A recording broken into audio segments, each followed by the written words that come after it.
Alright, so the goal for today is to build a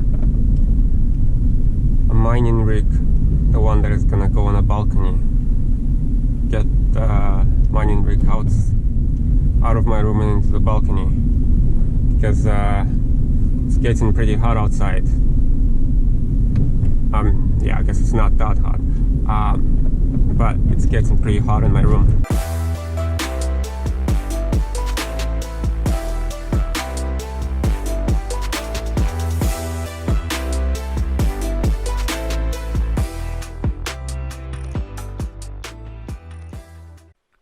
Alright, so I'm not so good at talking and driving, so I'm just gonna do a voiceover instead.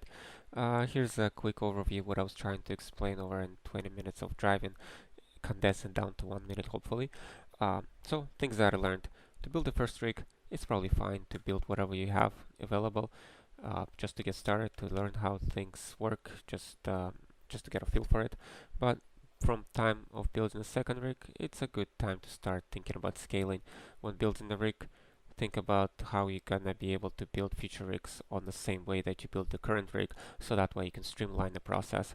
So that would include buying all the same off-the-shelf components for the frame, for the fans, for the power supplies, so that way you're not gonna run into problems where you're not getting enough airflow, or you have problems with not enough power, or things of that nature, or like your frames don't stack well because they're all different sizes.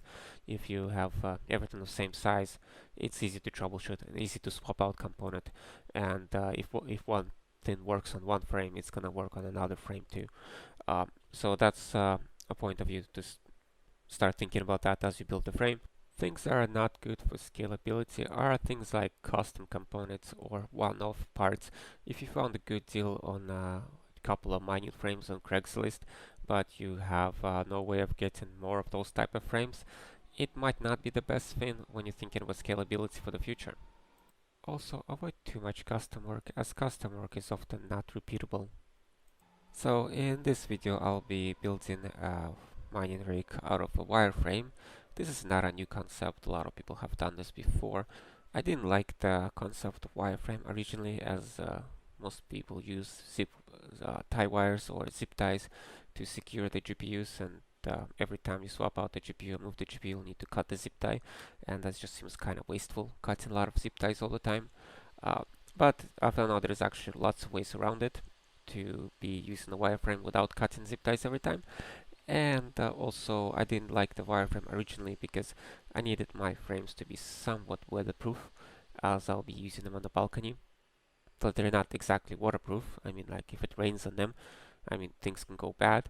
But I just wanted to be somewhat kind of covered.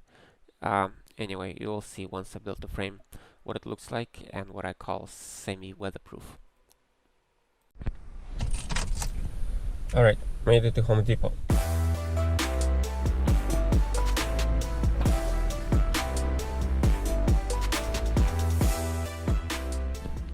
Alright, so this is the stuff I need.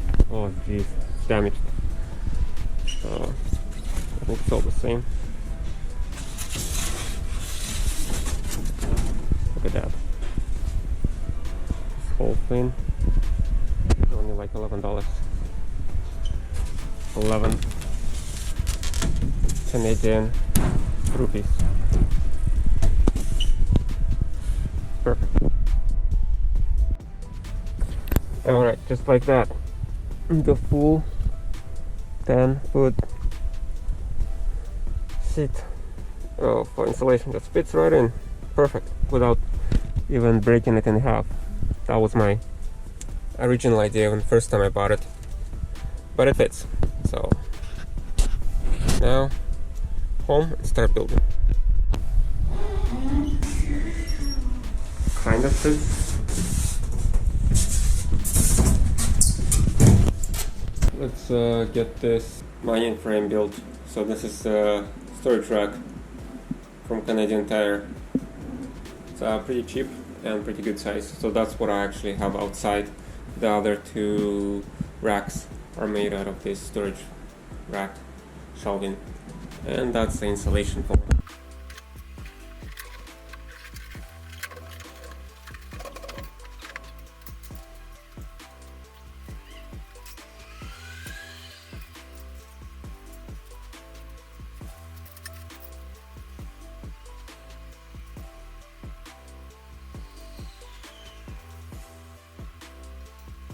I like to build the first shelf upside down. As you can see, this is the foot, and the arrow shows stop, and the top point into the foot, which is upside down. It works. I think I like it better this way for better spacing, because this is the right way up, and this is upside down. And upside down you have these ridges here, and kind of barrier here, so it's kind of beneficial. It kind of works for me to do it upside down. The first one, just the first one.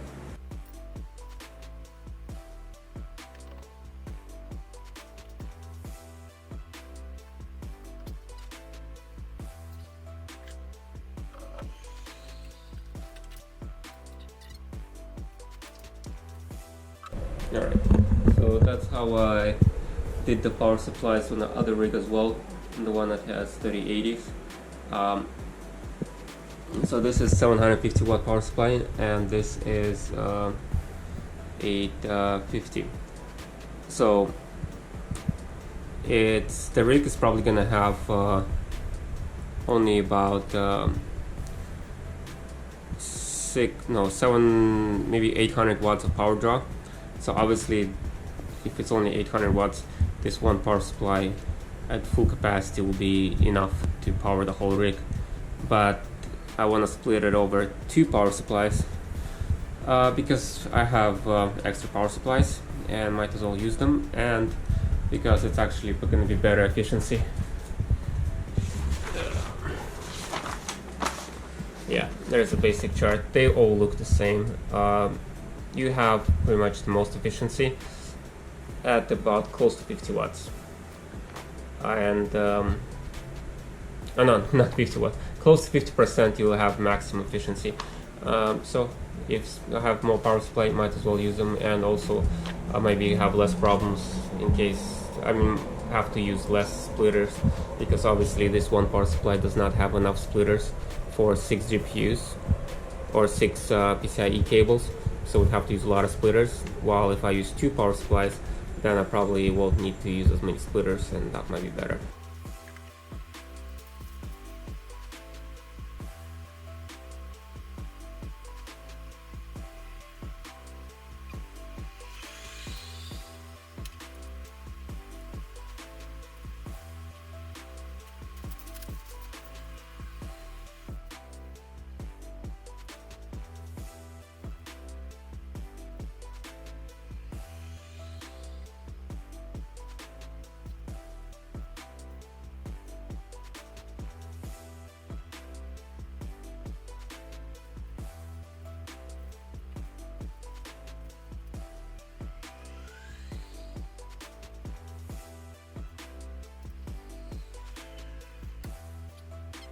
So the bottom, very bottom, that's where the motherboard will go.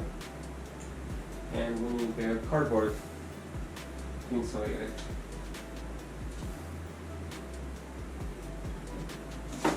Oh yeah, I think that's the piece of cardboard I was saving.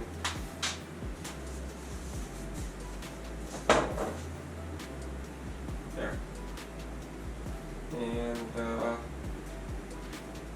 And then we need a lot of fans on the front face of this.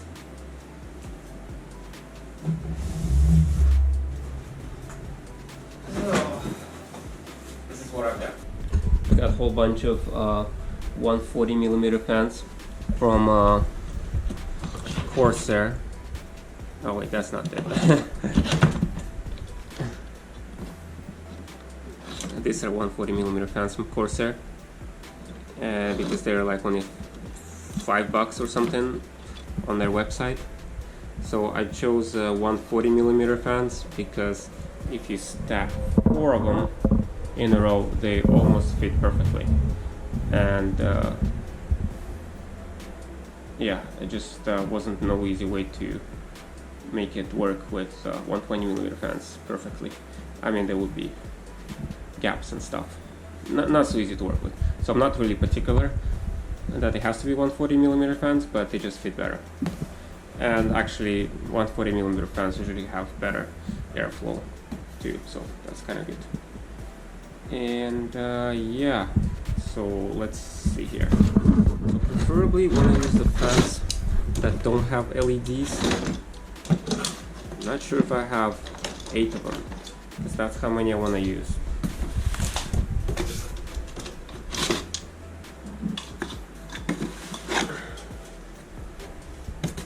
So that will be one row, and I also want to do another row.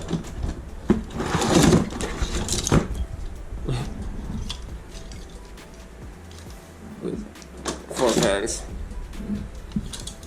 Yeah, something like that. So the funny thing is that fans with LEDs actually cost less than fans without LEDs. It's like they installed LEDs and they decrease the value of the fan because they're basically identical. I don't know if it's cheaper to make this translucent fan other than opaque fan, but somehow LEDs, translucent fans, are cheaper. So the idea to rig these fans together with zip ties, basically make a wall of fans held together by zip ties, and then to power them all, then I need to use one of the splitters. Doing some thought and decided I want to go with Molex connector, because from what I hear, Molex can actually provide more power. Not sure how much power they actually need, but you know, don't want to burn out SATA. Might as well use Molex.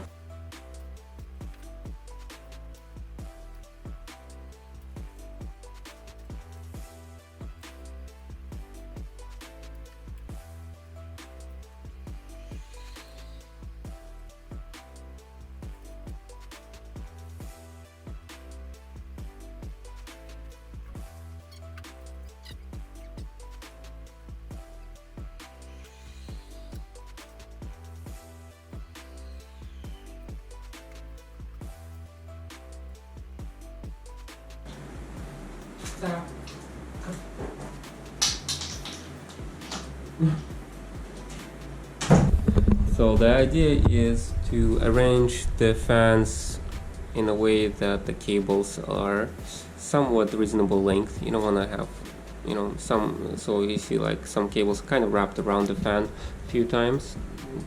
Whichever is the longest, they wrapped around the most. No, whichever longest wrapped around the least, whichever is closest to the center wrapped around the most. Because, you know, I don't want to have too many cables dangling around.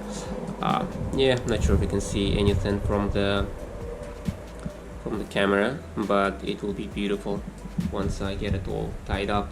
And gonna use the zip ties. Yeah, zip ties, gonna zip tie it all together. Actually never tried this before, but I think I should be able to do it.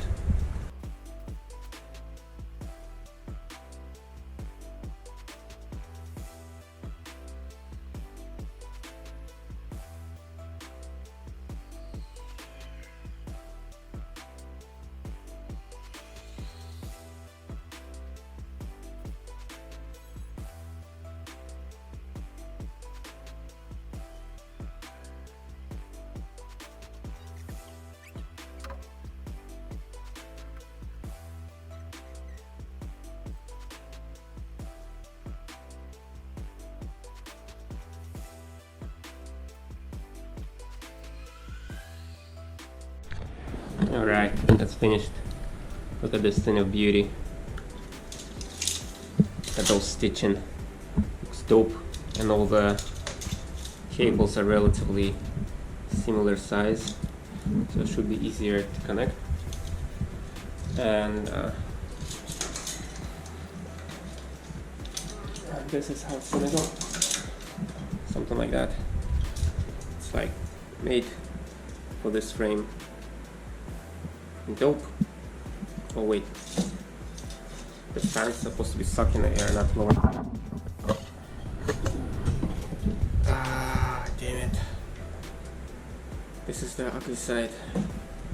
I left out all this I mean, I'm gonna cut them anyway, but all this, yeah, this is not the pretty side. As you can see, the stitching looks much nicer on this side. I forgot which side is front, which side is back.